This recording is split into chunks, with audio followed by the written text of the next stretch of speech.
Bom, pessoal, boa noite. Obrigado aí pela Cris, pelo começo, né, pela apresentação desse estudo.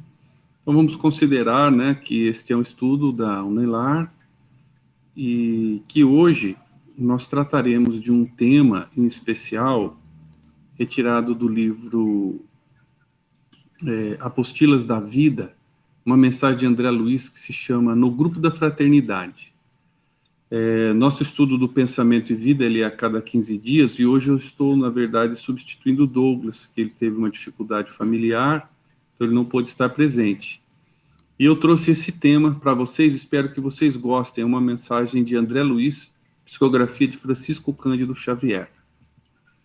E este é o livro, né, ele é editado pelo ID, o Instituto de Difusão Espírita de Araras. E quem gostar dessa mensagem pode adquirir este livro, que tem muitas outras psicografias do André Luiz, né, pelo Chico Xavier. E esse livro ele foi editado em 1986. E quem faz o prefácio desse livro é Emmanuel. E Emmanuel tem feito, a gente vê os prefácios do André Luiz, desculpa, então, isso, e ele fez esse aqui também, né?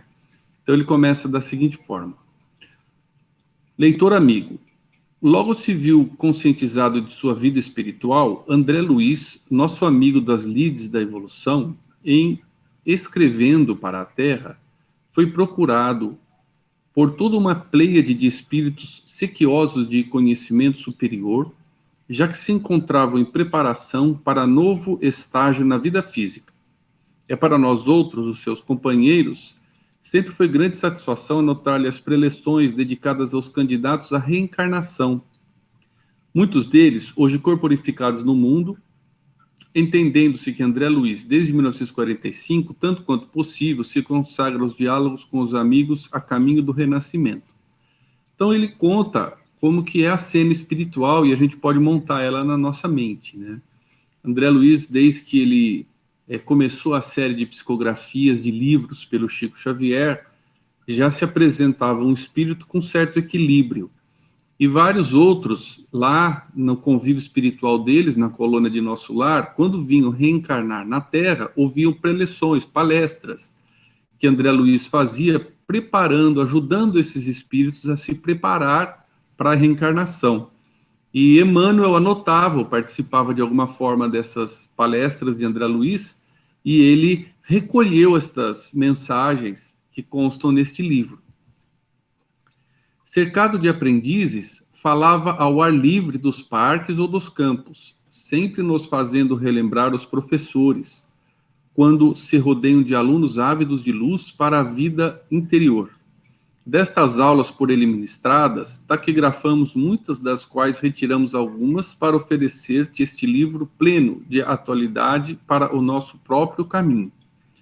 Então aí Emmanuel então, né, trouxe essa informação que ele anotava estas aulas, taquigrafamos, né? Isso aí é uma palavra tão antiga, né, pessoal? Da época da máquina de escrever ainda, né? Isso aí hoje em dia, né, tudo é computador. Por serem aulas de compreensão e de bondade de um amigo, com a permissão dele mesmo, intitulamos esse livro por Apostilas da Vida. Que estas páginas simples e humanas, tanto quanto a própria vida, possam ser abençoadas por Jesus, induzindo-te a sentir a felicidade que nos envolve e que ele, o Divino Mestre, consiga inspirar-nos e auxiliar-nos na senda a percorrer, em demanda de nossas realizações maiores. São os votos formulados com todas as nossas forças do coração. E é engraçado, né, pessoal, que o próprio pensamento e vida que a gente está estudando também tem esta mesma função.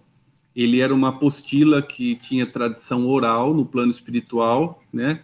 Isso o próprio prefácio de Emmanuel no livro diz, e eles usavam, né, dessa apostila oral ali no plano espiritual para preparar as pessoas que estavam vindo reencarnar, para que aqui na Terra elas viessem preparadas para essa nova experiência reencarnatória. E aqui se trata da mesma coisa, né? É uma preparação dos espíritos para a vida. E são, acho que se não me engano, 24 mensagens. E aqui nós vamos estudar hoje, se chama No Grupo da Fraternidade. Então ela começa assim: no grupo da fraternidade, o coração está incessantemente disposto a servir. Em seu santuário, a alma do irmão não indaga, não desconfia, não fere, não perturba, não humilha, e ele vem com um monte de nãos. Mas eu vou fazer um pequeno parênteses, que este livro é de 1986. Mas nós tivemos conhecimento desta mensagem, na realidade, em 1950. Então ela é bem antiga. E o ID, o Instituto de Difusão Espírita, que publicou essa mensagem, ele tinha um relacionamento muito bom com Chico Xavier. Ele ia a Uberaba pegar mensagens, compilar mensagens e publicar na forma de livros. Então ele fez isso e resultou na publicação de 86, mas essa mensagem ela é muito mais antiga. E se vocês verem ali em azul no canto, né, ela é de 6 de maio de 1950. E essa, pessoal, é a letra do próprio Chico. Então o Chico Xavier, ele transcreveu com a letra dele essa mensagem que ele recebeu em maio de 1950, e ele mesmo coloca embaixo, vejam escrito, mensagem importante, né? E o título é No Grupo da Fraternidade. E eu fiz uma comparação entre este original do Chico Xavier e aquele que consta na apostila da vida, naquele livro. E eu trago alguma comparação para vocês. E por que nós temos contato com essa mensagem, né, pessoal, de tanto tempo atrás? Porque eu sou ligado, por minha família, a um movimento que se chama Movimento da Fraternidade. Que seria como se fosse uma UNELAR que começou há muito tempo, em 1950. Antes disso, ela já começou. E lá havia reuniões de materialização nesse grupo, muito intensas, de espíritos luminosos, ou seja, a câmera estava toda escura, né? Então, um fenômeno impressionante, porque todos se reúnem na escuridão plena, e de repente vem uma luz e se manifesta um espírito, e você o vê porque ele tem luz própria. Por isso que é a materialização luminosa. A materialização pode ser com luz ou sem luz, nesse caso era com luz. E o Chico Xavier, ele participou desse início do movimento da fraternidade. E esse movimento existe até hoje. Seria como se fossem aí 70 UNELARes, certo? Centros da UNELAR, que tem uma afinidade muito grande um com o outro, espalhado em várias regiões do Brasil. Tem Minas Gerais, Espírito Santo, Mato Grosso, São Paulo, né, Rio de Janeiro. E esse pessoal, ele se autodenomina o Grupo da Fraternidade Espírita. E essa mensagem, então, nós entendemos que ela foi endereçada para esses companheiros naquela época, onde havia essa vinculação afetiva do Chico Xavier com esse pessoal todo. Mas ela é uma mensagem universal. Veremos que ela, se a gente pensar no sentido mais amplo, ela é dedicada a todo aquele que estava se preparando para reencarnar e pretendia, nesta reencarnação, trabalhar no centro espírita, trabalhar em prol da doutrina espírita. Hoje, aqueles de nós que somos ligados à tarefa do movimento espírita, em qualquer centro espírita, podem ter nessa mensagem um alerta de André Luiz do que deveríamos pensar para nós próprios quando, aqui na Terra, cumprindo aquilo que planejamos. Nós sabemos que reencarnar tem muitos desafios. A gente deve prometer muitas coisas, ter esperança de muitas coisas. Mas no dia a dia da vida, nem sempre é fácil cumprir a tarefa, cumprir o que a gente pretende para nós próprios.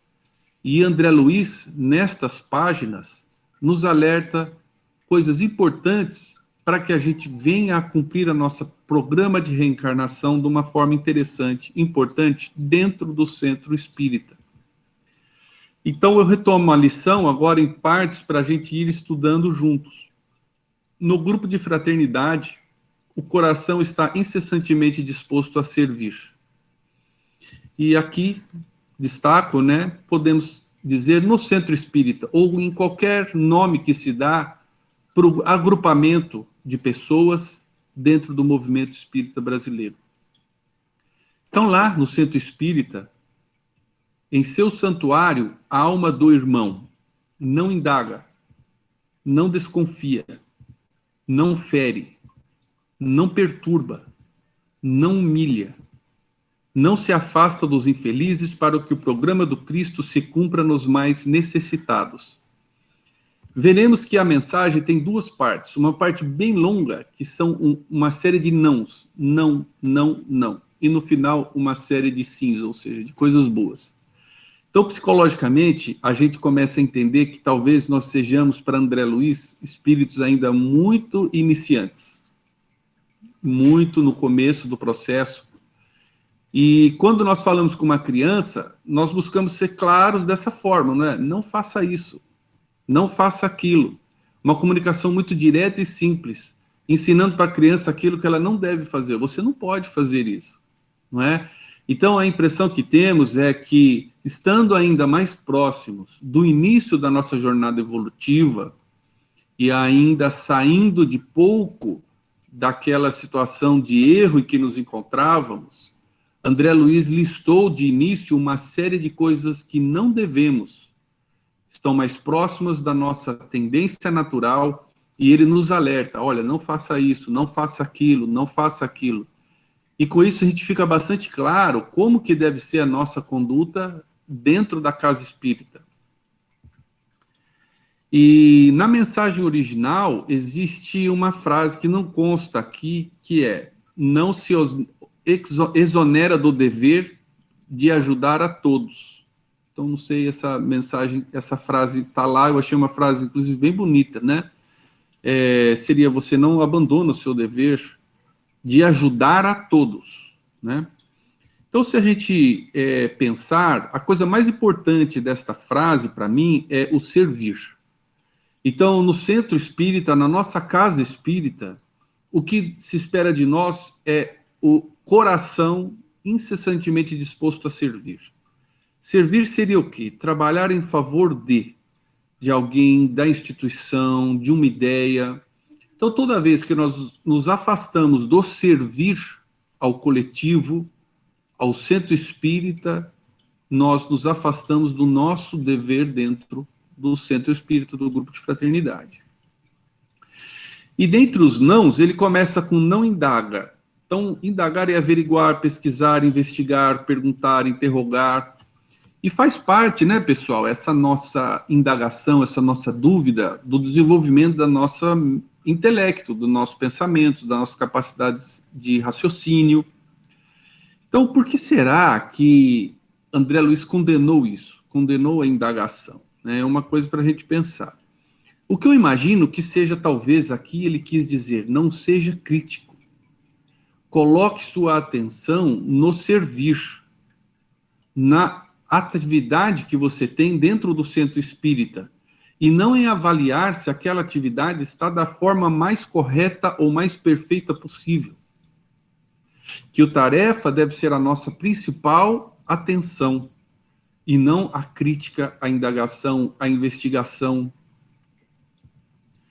Não desconfia, duvidar da sinceridade, supor, julgar. Então, nós não devemos, né, ter esse tipo de conduta ou de pensamento. E para eu entender isso, eu consegui fazer um link, né, isso é pessoal, eu estou interpretando, né, essa mensagem como eu a entendo. Cada um poderá ter outras compreensões e, às vezes, com certeza, vocês terão pontos de vista muito mais interessantes, outros diferentes do meu, mas o que eu consegui entender foi que isso está relacionado à fé, né? Porque fé é confiança, então desconfiança é falta de fé. Não podemos, em Pensamento e Vida, no capítulo 6, Emmanuel disse: não podemos, deste modo, plasmar realização alguma sem atitude positiva de confiança. Então, se nós desconfiamos, provavelmente nós não conseguiremos que o nosso centro espírita seja um centro espírita que atinja sua máxima plenitude. Não fere. Aí já é bastante mais intenso, né, pessoal? Indagar, desconfiar, agora não ferir, poxa, é uma coisa que realmente... Mas o que é ferir? Né? O que é isso?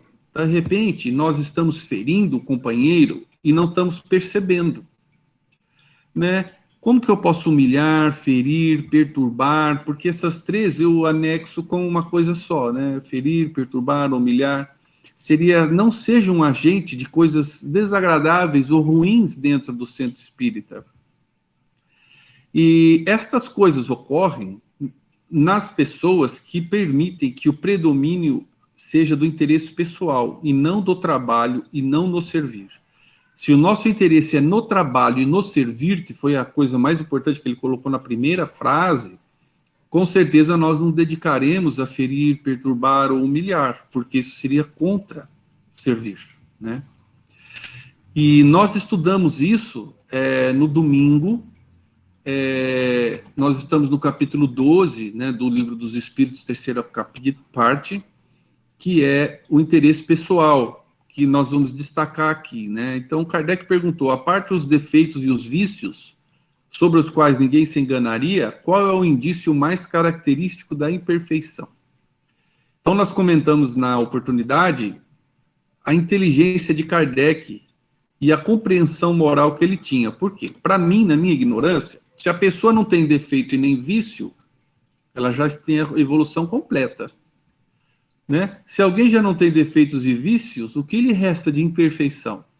Mas Kardec compreendia isso e fez essa pergunta, e a resposta é muito interessante. As características de imperfeição, tirando os defeitos e os vícios, o principal delas é o interesse pessoal. Então, as qualidades morais são geralmente como a douração de um objeto de cobre que não resiste à pedra de toque. Então, é como se você dourasse um objeto de um metal comum, e ele tem uma aparência muito bonita, porque ele foi recoberto, né, por uma douração, mas se você raspa ele e tira aquela casquinha, por baixo você percebe o problema. Então, essa é uma imagem que eu acho que serve bastante para nós entendermos o ferir, o humilhar, né? Seria aquela pessoa que tem a característica externa de conhecimento do espiritismo e da religiosidade, mas quando alguma coisa não sai como ela quer, ela mostra que o fundo é de um metal comum, né? E aí ele começa, né, dizendo que um homem pode possuir qualidades reais que o fazem para o mundo um homem de bem, mas essas qualidades, embora representem um progresso, não suportam certas provas e basta ferir o interesse pessoal para se descobrir o fundo. O verdadeiro desinteresse é, de fato, tão raro na Terra que se pode admirá-lo como um fenômeno, né?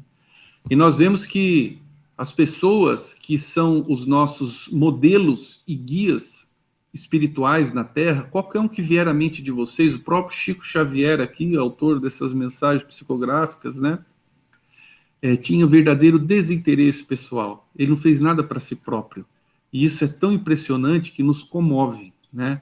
E esse deve ser a busca que a gente deve fazer fortemente para o nosso progresso espiritual dentro do nosso centro espírita. Então, não fere, não perturbe, não humilha, na medida em que a gente transfere o interesse do pessoal para o interesse da causa doutrinária, da causa espírita e do bem, da fraternidade, nem só do espiritismo, mas do bem como um todo, né? E nesta frase que estava no original, é interessante que não se exonera do dever de ajudar a todos. E todos inclui o companheiro do grupo de fraternidade espírita ou o companheiro do centro espírita.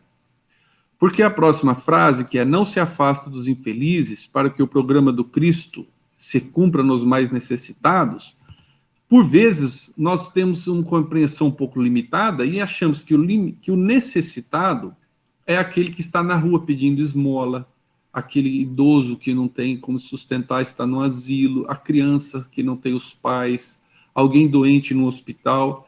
E a gente esquece que eles sim são necessitados. Mas nós também somos necessitados. Nós necessitamos do perdão dos outros, da compreensão, da paciência, porque nós não sabemos nos comportar ainda plenamente correto, né? E o próprio pessoa, o companheiro que divide as atividades do centro espírita com a gente, também precisa do nosso dever de ajudá-lo. da mesma forma que nós somos um necessitado e precisamos da ajuda dele. É a única forma de haver equilíbrio, integração no grupo, né? Então, o companheiro que divide a tarefa conosco também precisa dessa nossa consideração e propósito. E o convite é cheio de nãos, né? Não isso, porque é um convite para uma tarefa muito importante. Qual é? O programa do Cristo. Então, nosso objetivo é muito grandioso, né? E a gente deve se sentir muito feliz de saber que estamos permanentemente convidados a fazer cumprir e que ocorra o programa do Cristo na Terra, né? E o programa do Cristo se fará na medida em que nós refletimos as suas palavras por meio dos nossos atitudes e atos, né? Não adianta tanto falar, porque Jesus já falou, nós nunca vamos falar nada mais do que ele falou, o que nos cabe agora é fazer, não é isso? Então, dado a importância do convite que nos é feito, que é fazer o programa do Cristo, trazê-lo para a Terra, ele nos traz, então, todas essas orientações do que não devemos fazer, para que fique bastante claro, para que nós, ainda no início do processo evolutivo, compreendamos o melhor e o mais oportuno. E talvez, lembrando que este programa do Cristo tem como slogan amar a Deus sobre todas as coisas e ao próximo como a si mesmo. E esse é o nosso grau de dificuldade, né? Porque quando eu estou infeliz, que a coisa não está da forma como eu queria, eu me torno triste, deprimido, né? Então eu não estou amando a Deus, não estou dando valor ao que Ele preparou para mim nesta vida como o melhor. E amar ao próximo como a si mesmo só ocorrerá na medida em que o interesse pessoal, que foi o que nós comentamos antes, não exista mais. Porque o interesse meu e do próximo se igualam, então o meu não está acima da coletividade e nem o do interesse da outra pessoa como um todo, também, né? Continuando a série de alertas, ele diz, não reclama, não desanima, não se revolta, não chora perdendo o tempo, né? Porque faltou esse o aí, que eu acho que ele faz diferença. Não isso do original do Chico Xavier. Não asila pensamentos envenenados, não destrói as horas em palestras inúteis, não exibe braços imóveis, não mostra o rosto sombrio, não cultiva o espinheiro do ciúme. Então, juntou uma série de coisas aí para a gente lembrar que não pode fazer, não deve fazer. Então, reclamar, o significado disso é opor-se por meio de palavras. Veja que interessante. Então, toda vez que eu reclamo do companheiro, da atividade, de como a coisa está sendo feita, essa é minha reclamação, uma oposição verbal que eu faço. E se a gente está opondo, não sei se estamos ajudando a construir. Desanima é perder o ânimo, o entusiasmo, a vontade de agir, né? E aí no Pensamento e Vida, no capítulo 2, vontade, Emmanuel trouxe essa frase brilhante. Só a vontade é suficientemente forte para sustentar a harmonia do espírito. Harmonia, né? Então, se eu me desanimo da tarefa, eu não estou harmonizado com a tarefa, porque eu preciso da vontade. E a vontade, ela não desanima, né? Então, se eu desanimei, é porque eu perdi minha vontade. E a gente, então, tem que pensar, né? Porque da vontade de agir, desânimo é a perda da vontade de agir. E se a gente mantém firme a nossa vontade, nós podemos comandar as forças da nossa alma, é assim que expressa Emmanuel no Pensamento e Vida, para que as nossas potencialidades venham a refletir a luz do Cristo. Impor o jugo da disciplina sobre a mente. É uma outra definição que tem neste capítulo 2, de Pensamento e Vida, a respeito da vontade. Então, o jugo é aquela canga, né, também, que os animais tinham, ou seja, é algo que a gente impõe ali para fazer o movimento e a coisa andar para frente. Quando a vontade, e Santo Agostinho, sobre a vontade, dizia, quando a vontade está totalmente submissa à verdade, ela é então plenamente livre. Então, sobre a vontade, sobre essa simples palavra desânimo, vocês imaginam que existe um contexto muito grande. E ela não foi ao acaso listada aqui por André Luiz. né? E vejam que Santo Agostinho, né, na vontade submissa à verdade está a liberdade verdadeira. E numa visão inicial, isso é até estranho, né? Como que eu posso dizer que juntar submissão com liberdade? Então, se eu estou submisso, eu não estou livre. Pelo contrário, quando eu me submeto voluntariamente, que é a moral endógena, quando eu me submeto por minhas próprias vontades a fazer o que é certo, então eu tenho uma vontade livre, porque aquela vontade me trará felicidade pelo fato de eu estar em contato com e cumprindo as leis naturais, as leis morais de Deus, né?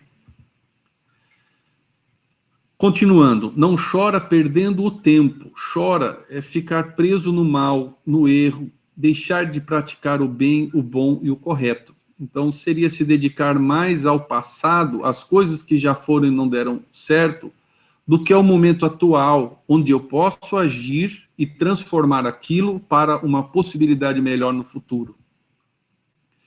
Da mesma forma, nesta frase, podemos juntar o não se revolta, não chora e não asila pensamentos envenenados, pois desse contexto aí é que nós temos essa questão de ficar preso nas coisas que já foram.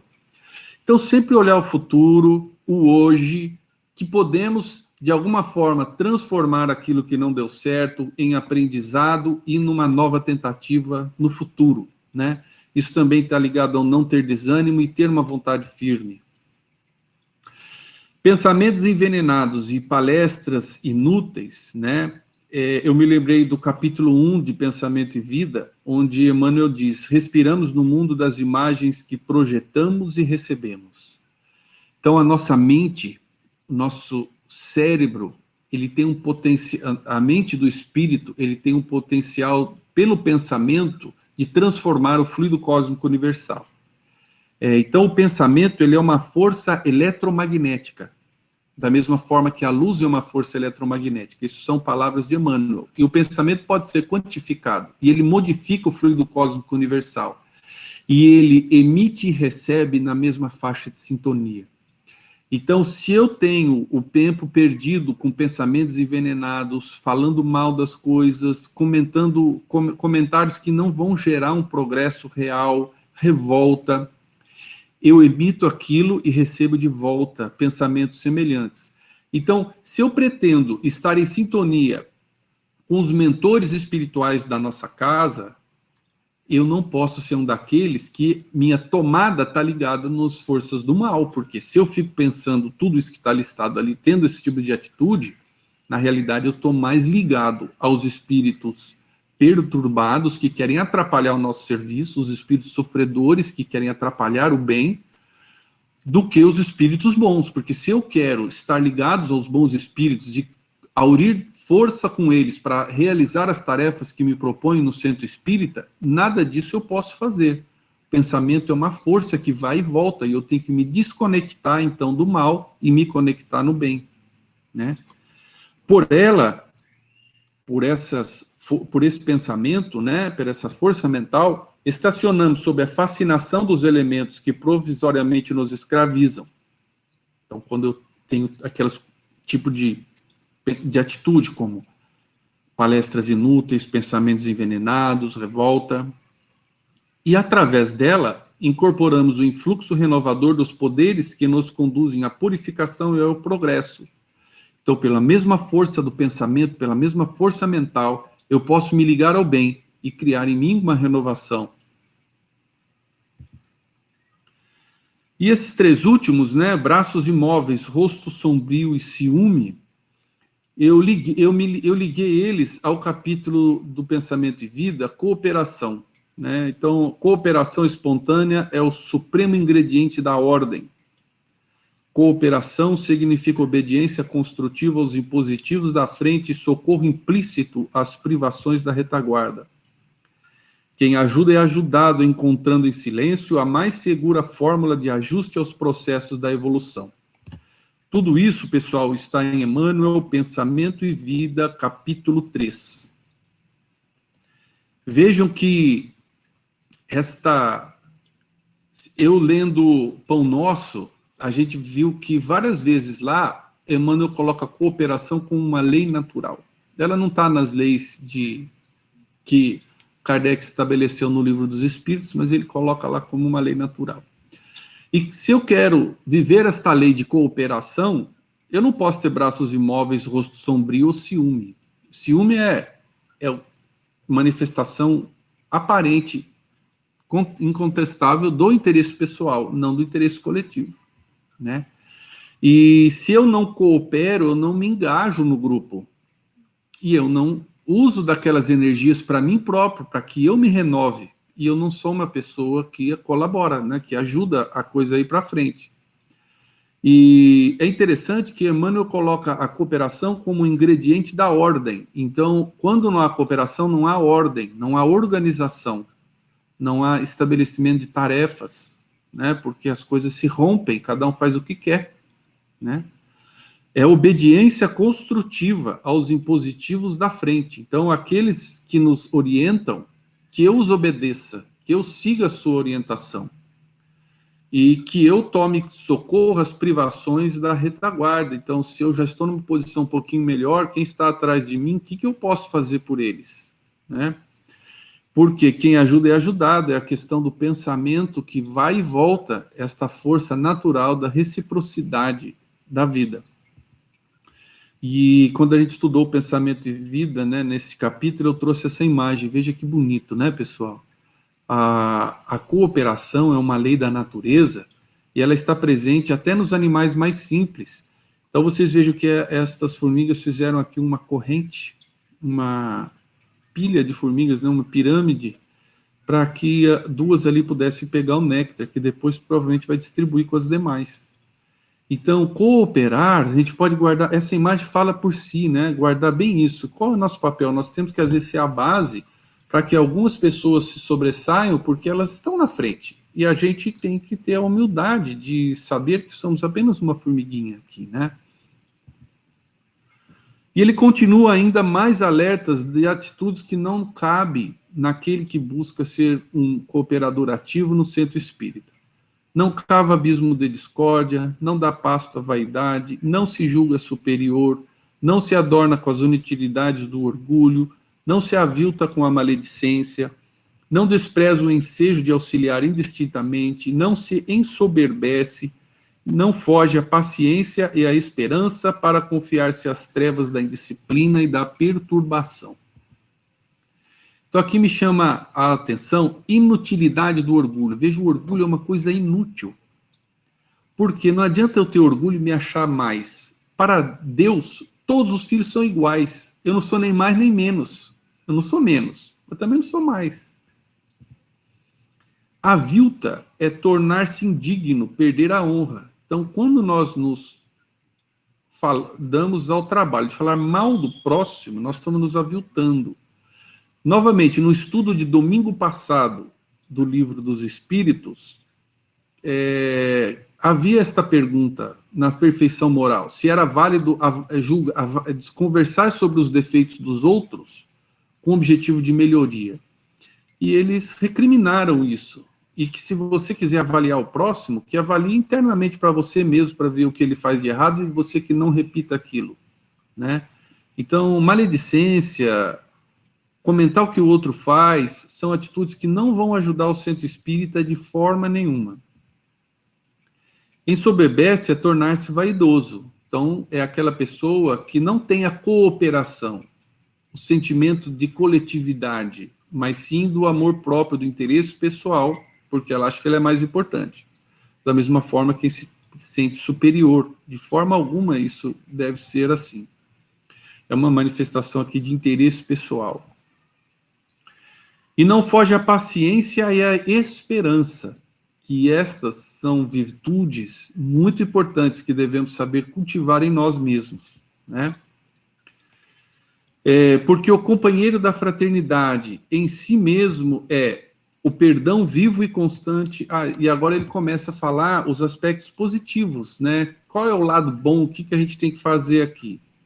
O perdão vivo e constante, o trabalho infatigável, a confiança que nunca se abate, a luz que jamais se apaga, a fonte de entendimento que não seca, a bondade que nunca descrê da providência divina. Então, nesta parte aqui, já vamos para o lado positivo. Então, ele mostrou todo o lado negativo e agora ele vai para o lado positivo, né? Então, o que me chamou a atenção aqui? Perdão, trabalho, confiança, fonte de entendimento. São coisas que a gente precisa pensar em ser e começar a ser o quanto antes, né? E só que não é um perdão qualquer, é um perdão vivo e constante. Por isso que é o 70 vezes, 7 vezes, né? O trabalho é infatigável, é aquela pessoa que não se nega nunca a trabalhar. E a confiança que não se abate, independente das coisas que venham, do que os outros fazem. Quantas pessoas começam um trabalho e quando alguns companheiros, principalmente quando a pessoa de liderança, o coordenador, mostra problemas, fragilidades e erros, ela se abate e perde a confiança. Então essa confiança tem que ser íntima.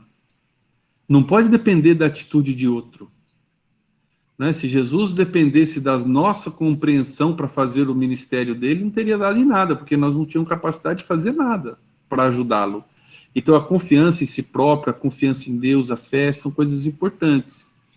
E aqui eu penso que a gente possa ligar isso ao devotamento e à abnegação, que é constante do Evangelho segundo o Espiritismo, no capítulo 6. E essa é uma das mensagens que eu particularmente acho mais bonitas no Evangelho segundo o Espiritismo, e ela é assinada pelo Espírito de Verdade, né? O devotamento e a abnegação são uma prece contínua e encerram um profundo ensinamento. A sabedoria humana reside nestas duas palavras. Então a mensagem é bem mais longa, né? Convido quem tiver interesse a ler, porque é uma mensagem muito bonita.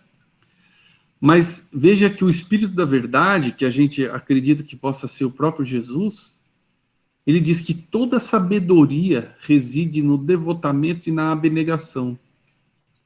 A sabedoria não depende, não reside no saber o certo, em ser a pessoa mais inteligente, adquirir todos os conhecimentos.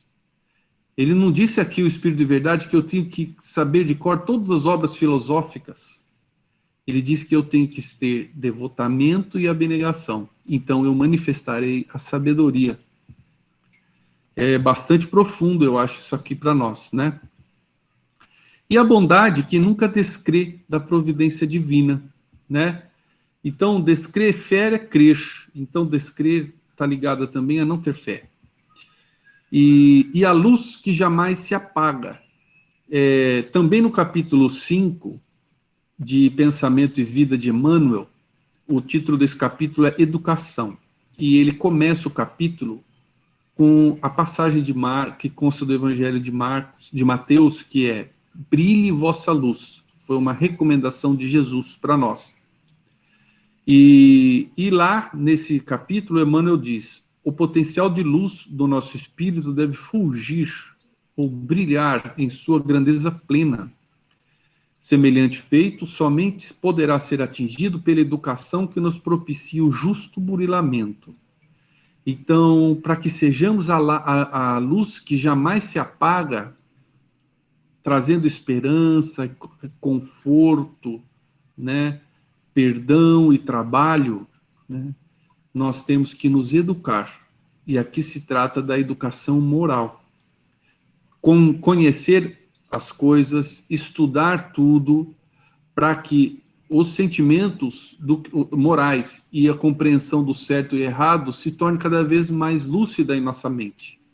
E por meio desta educação, nós iremos, como fala Emmanuel, aparar as arestas, que somos um diamante, mas temos ainda muitas crostas que precisam ser removidas pelo esmeril do trabalho. É assim que consta no Pensamento e Vida. Então ele não fala que é necessário sofrer, nem passar por doenças, mas sim trabalhar. E providência, então, é a disposição prévia dos meios necessários para a consecução de um fim. Então Deus já tem previamente tudo o necessário para que dê tudo certo. A gente não precisa ficar inseguro, que se eu trabalhar, fizer a minha parte, Deus de alguma forma não vai estar preparado e alguma coisa não vai dar certo. Vai dar certo, só depende de mim, porque a providência divina já antecipou todo o necessário para que dê certo o que precisamos, né? E essa parte de Mateus, ela é muito bonita, então eu trouxe aqui do Novo Testamento, traduzido por Haroldo Dutra, né, que eu já comentei que eu acho que é importante a gente ter e ler por ele, estudar o Evangelho por ele. Lá consta assim: vós sois o sal da terra, se porém o sal tornar-se insosso, com que se salgará? Para mais nada presta, senão para, lançado fora, ser pisado pelos homens. Vós sois a luz do mundo. Não se pode ocultar uma cidade situada sobre um monte, nem se acende uma candeia colocando-a debaixo do módio. Módio era o pote de óleo, e as pessoas usavam o óleo para a candeia e às vezes guardavam ela embaixo desse pote vazio. Então, era um hábito na época. Ou seja, você não pega uma luz e coloca embaixo de um pote de tampa que ninguém vê a luz, mas você coloca sobre o candeeiro. Assim ilumina todos os que estão na casa. Da mesma forma, brilhe a vossa luz diante dos homens, para que vejam as vossas boas obras e glorifiquem vosso Pai que estás nos céus. Essa recomendação que consta aqui em Mateus deve também fazer parte dos nossos objetivos na casa espírita, né? Nós temos que ser o sal do mundo,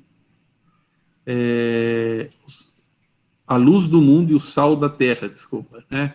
Então a gente tem que fazer a diferença onde a gente está. E a recomendação de Jesus é que a nossa luz brilhe não por meio de palavras, discursos, oratórias, mas sim por vossas boas obras, porque assim se glorificará o Pai que está no céu.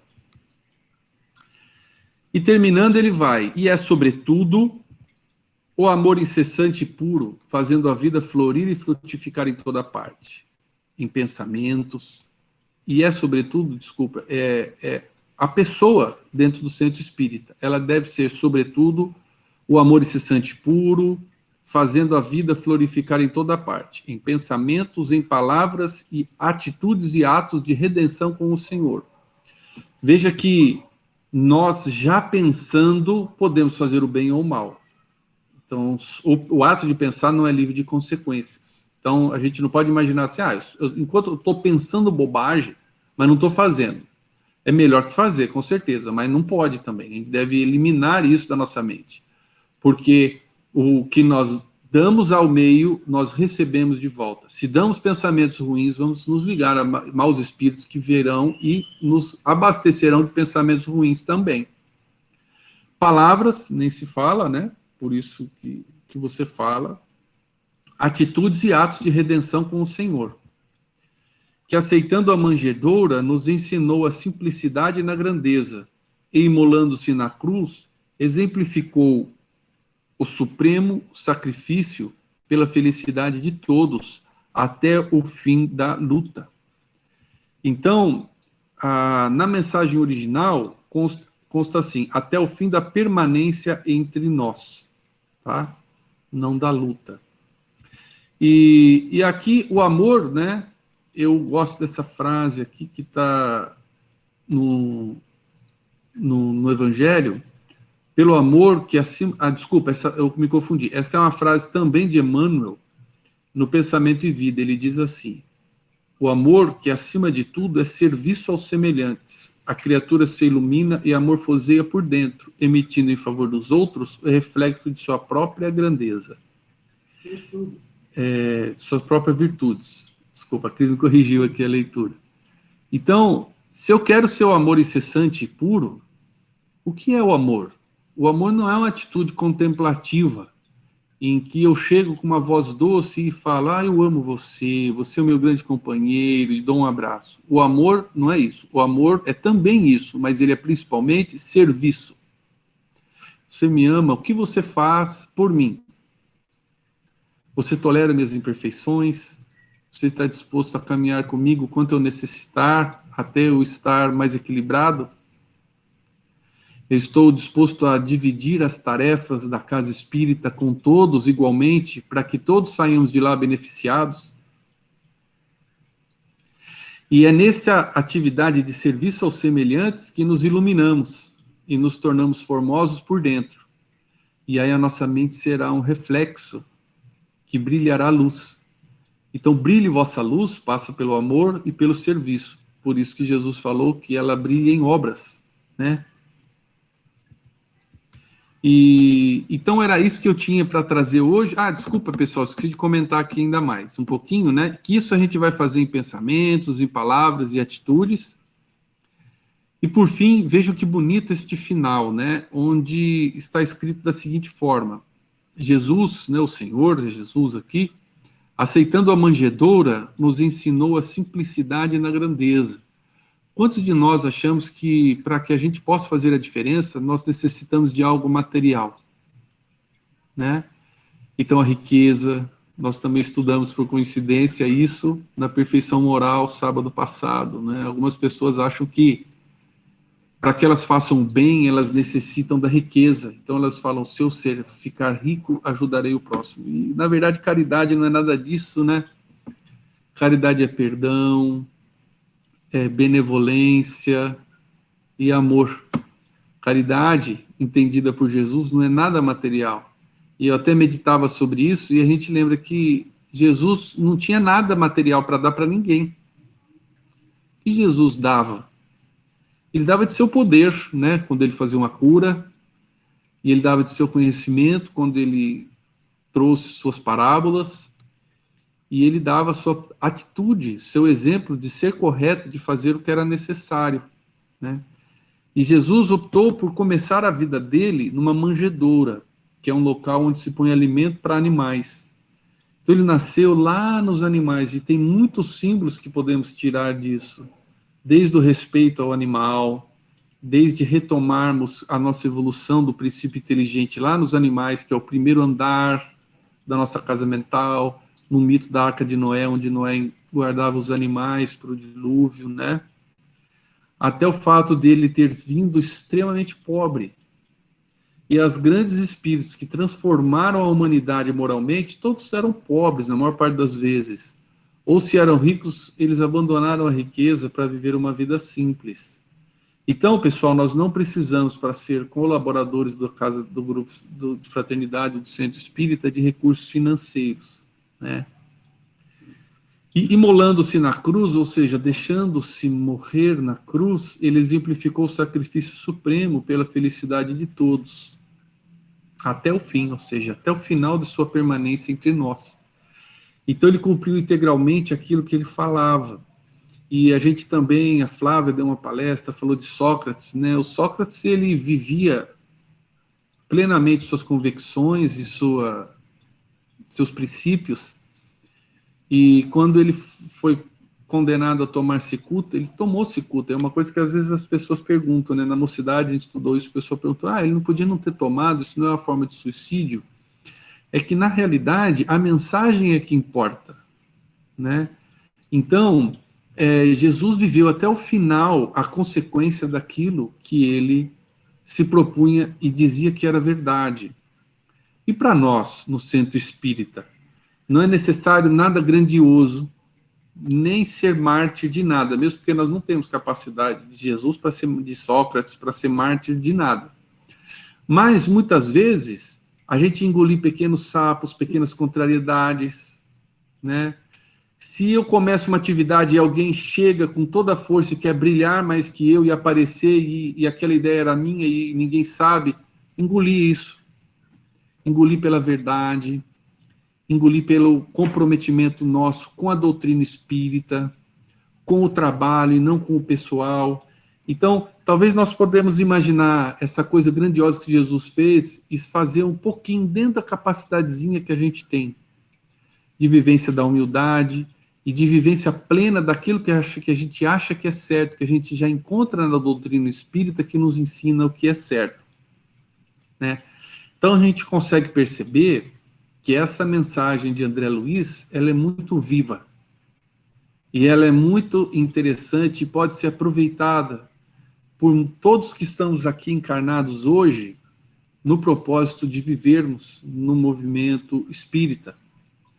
E se ela foi transmitida a espíritos que estavam lá no plano espiritual, buscando reencarnar, hoje nós estamos aqui reencarnados.